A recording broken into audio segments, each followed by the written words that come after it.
Hello lovelies, hello family. This is Kimberly Purpoz and welcome to my channel.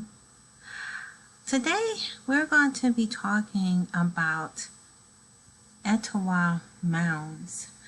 I wanted to do an update video. I already did a video, a couple of videos on the Etowah Mounds, and I wanted to do another updated video because I wanted to let you all know that there is some destruction going on with a lot of our ancient artifacts here in the Americas. A lot of us are so fixated on what's going on, in Africa, that we're forgetting about the history here in the Americas. But before we start, I wanted to share with you all, before I start, please like and thumbs up this video, and don't forget to subscribe. Make sure you subscribe. Hit that notification bell so you can get my updates. But I also want to share with you on my website. I'm a psychotherapist, a licensed therapist, and here's my company, Purpoz Counseling and Wellness Center, LLC, and we provide therapy. It says right here, feel like you're falling apart? Let us help you find the missing pieces of your life. Purpoz Counseling and Wellness Center, PCWC, provides a variety of therapeutic counseling services geared towards helping individuals, families, and communities. Our goal is to assist individuals holistically through transpersonal counseling psychological services. I do have some spots available for those of you all who are seeking a therapist, a licensed therapist, and I'm also on Psychology Today. Please give me a call or email me and today. And this is my contact information. But anyway, let's get down to it with this particular video blog. I wanted to talk about Etowah Mounds because Etowah Mounds is under attack. It's been under attack for a while now, and I'm not sure if any of you all are aware of what's going on. I don't know if y'all are aware that there's a nuclear plant that is already by the mounds. When I went out there, if you look at my video on my YouTube channel, I showed you the mounds, but my son and I went to when you go out past the mounds, and look towards the back of them, it's the Etowah River, and the Etowah River is being polluted with a nuclear plant. And as you climb on the top of the mound, there's a nuclear plant right next to it, and you can see the steam right literally next to the mound. And I'm going, and it ruins the beauty of this sacred grounds that our ancestors had built as mound builders. And it's like, I'm not sure when that took place. I know it had to have been some years ago, but yeah, and if you go in the back, you can see the waters are contaminated. It looks really, really bad. But I came across this blog, and I'm glad that I found it. It's called the Urban Baboon, and they talked about the Etowah Mounds and who the author. I don't see the author on this article. Let me see. They didn't mention. I don't see the author on here, but the author is on here. They described exactly what they saw on the mounds, which is pretty much a similar experience that I experienced when I was there over the summer, last summer in particular. And it's a sad sight. It's beautiful. You could imagine how beautiful it was originally, but with the nuclear plant right next door, it's like they're tarnishing the beauty, the natural beauty of this particular artifact of the Paleo Indians, which is us. And a lot of times, a lot of our stuff are being destroyed because a lot of us still don't realize who we are. That's why it's important that we find out who we are and advocate and try to get back and restore our history. And it's sort of hard to restore your history if you still don't know who you are. But anyway, we're going to go over this particular blog. It says here Etowah Mounds. I'm going to put a link to this particular blog so you all can have it. And it says Etowah Mounds. Almond Joy got nuts, Mounds don't. That's silly. It says here, there's a picture of the mound right here. And this particular mound is in Cartersville, Georgia. It says just outside of Cartersville, but it's not too far from the Alatoona Pass site, science and legacy to the culture that came before, the Indians. We sing their last greatest moments on a visit to the new Etowah, but their beginnings are the best reflected in the monuments built by the Mississippian mound builders, the Etowah Mounds. And see? And they tell you who they are. We are the Paleo Indians. We're the first ones, the original, prior to the Clovis people who got here, which are the Mongoloids. The Paleo Indians are the Australianoids, which is us. Let's scroll down. It says here the mound builder culture left several of these testaments to their civilization. The three major ones were Etowah, along with the Mochi River near Macon and the Clomoki in southwest Georgia. There's almost a curious single mound outside of Helen surrounded by cows. The Etowah Mounds were thought to be the center of their commerce and considered the largest community of its kind around 1000 AD. And then it goes down. According to their literature, Etowah consists of 6 mounds labeled A through F. Realistically, there are 3 major mounds, A, B, and C, and 3 barely visible mounds, D, E, and F mound. A, thought to be the site of the tribal leadership, stands over 60 feet high and spans 3 acres. Mounds B and C is a bit larger, but still very impressive to view. And see? And it says you're allowed to walk to the stairs at the top of the mounds and view the surrounding area. If you look to the north, you will see a nuclear plant. See? They saw what I saw when I was out there. It's a nuclear plant right over there. And the contrast of time and culture is expressed simply by standing a 1,000-year-old dirt hill and viewing the future. Pretty much the future of destruction. And then you go down here. Including admission, park is free. Admission is $3 in 2007. Also, this is an older article, you guys. I think this is 2007. I went to the Etowah Mounds in 2019, last year. And I took some pictures and everything, and I took a more current picture than this article. And the price, I believe, is higher than that. I believe it's between $5 to $8. Don't quote me on it. You may want to check, but I know it went up on the price. It's not $3 anymore. It's more than that. And it says, it has here, the story of the Indians has some interesting unearthed artifacts. The grounds include a nice place to sit to the Etowah River, a nature path built by Boy Scouts along the perimeter, and also the ditch, thought to either defend the mechanism or simply where the dirt is retrieved to complete the mounds. And see, I was looking here, the water looks dirty, and it looks similar to this. It might be a little bit worse now than it was then. It's not, and the trees look like here, they were sort of bare too when I went out there.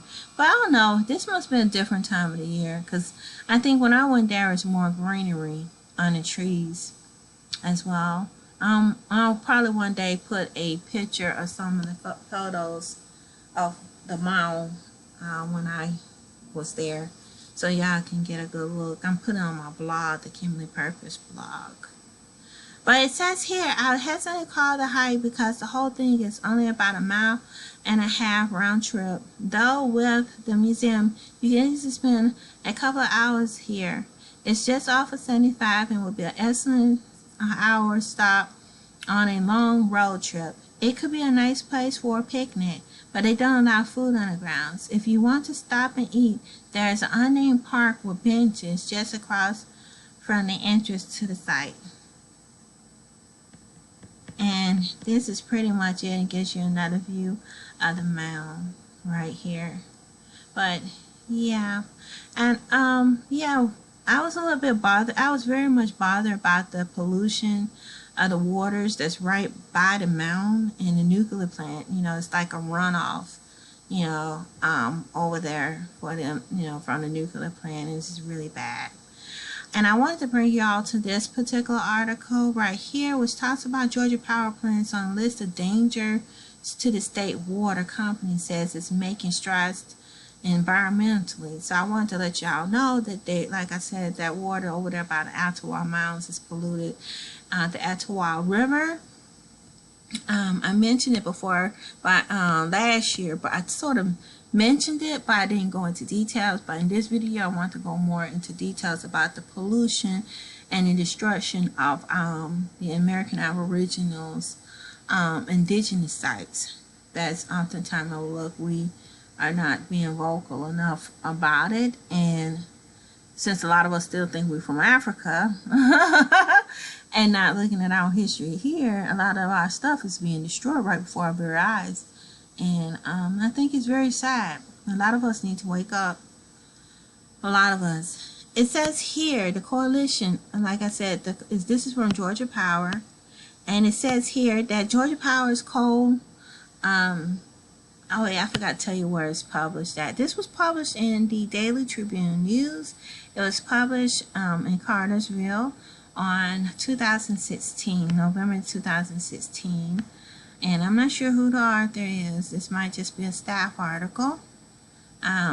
Yeah. It says Georgia Power's coalition fire plants include Bartow's plants, Bowen says, made the Georgia Dirty Dozen report, compiled annually by the Georgia Water Coalition, detailing the worst offenders to the state water. Exactly. And see, they have a list of all the companies that are causing these destructions to the water supply. It says, although primary offenders in Georgia Power's 60-year-old plant, Harmon on the Coosa River, and see, Coosa is part of the indigenous sites right here, areas as well, for the Mississippians. But anyway, another Paleo Indian artifact area. It says there are 3 coal-fired plants are culpable, including Plant Bowen on the Etowah River. And see, that's the name of the plant, you guys. Plant Bowen. That's the one that I believe that's the one that was right next to the Etowah Mounds. So I just letting you all know what it is, so we'll be more aware of it. And it says here, Joe Cook, Advocacy and the Communications Coordinator for Coosa River Basin Initiative. For years, like I said, I told you that I believe that this plant was been there for a long time and been going because nobody spoke up and was vocal about it, because the original people, the Paleo Indians and the Aboriginals, are still in sleep and don't realize that they're tampering with your historical artifacts. They're destroying it, And it says for years, these coal-fired power plants have dumped toxic pollutants, including mercury, arsenic, and lead into the Coosa and Etowah rivers. And these 2 right here, Coosa and Etowah, are where the mounds are at and where a lot of the Paleo Indians artifacts are found. They're just pretty much, they don't care because, they're trying to erase our history anyway and destroy our identity. What better way is to put a toxic waste plants on top of where your artifacts are. And it says here they're supposed to have permits to set limits for toxic pollution discharge. See, they don't even have permits. They just do what they want to do.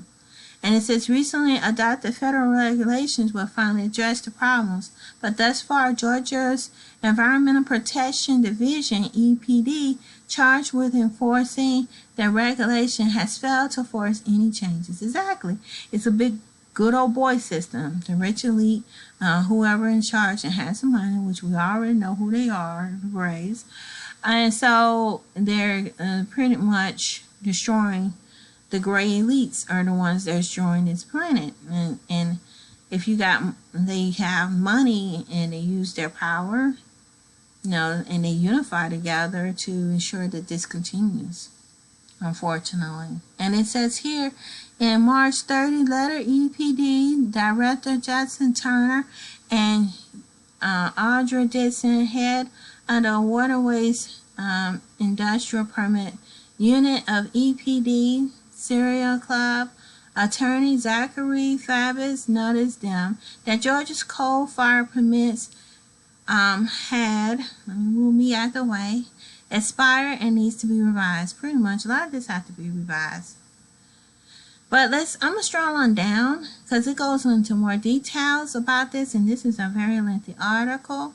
I'm just going to go towards the bottom. It says right here, additionally, the company must ensure the reliable electricity to, it says right here, buried throughout the closure process, Georgia Power will be monitoring water grounds around all of its ash ponds and report results of EPD. More than 500 ground monitoring well will continue to operate with the ponds are closed.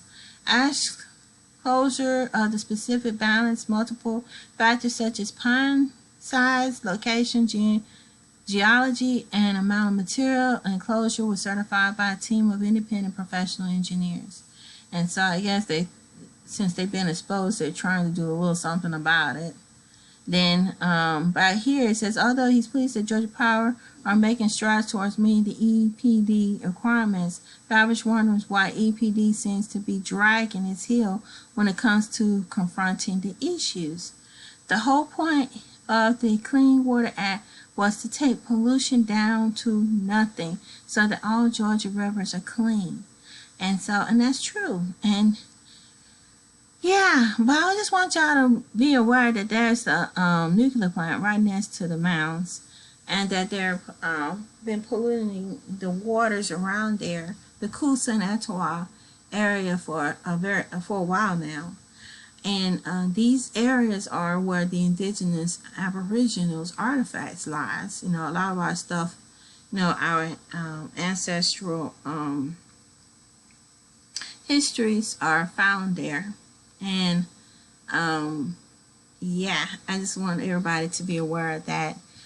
And I want to do another video on some more mounds. I believe it's another one out in Macon that they mentioned, and that's going to be another video because I didn't want to go too long, but I wanted to make y'all aware of what is going on with the historic artifacts and everything with Etowah Mounds. And I just wanted to give you an update to Etowah. And yeah, I want to see what you all think about this. Have any of you all been to Etowah Mounds here in Georgia, outside of Cartersville? Were you all aware of the nuclear plant that's right next to the Etowah Mounds? And do you all know about the pollution, the water pollution? It looks really bad out there. I went out there and I was very disappointed, you know. But yeah, maybe if people come together, we as a people come together and start talking about it and making it more visual and explaining, we can make a difference. And also I want to know, what do you all think about this pollution? What can be done about it? I do believe that we should be more aware of it. I think when people are more aware, then things can get done. And working as a collaborative, working together as a team will also make a difference. And yeah, this is really deep, you guys. It's really deep. And yeah, I just want to see what you all think, and I just want to let you all be aware of the pollution and the tampering of historic artifacts. It still goes on today. But till next time, family, love and peace. Bye-bye.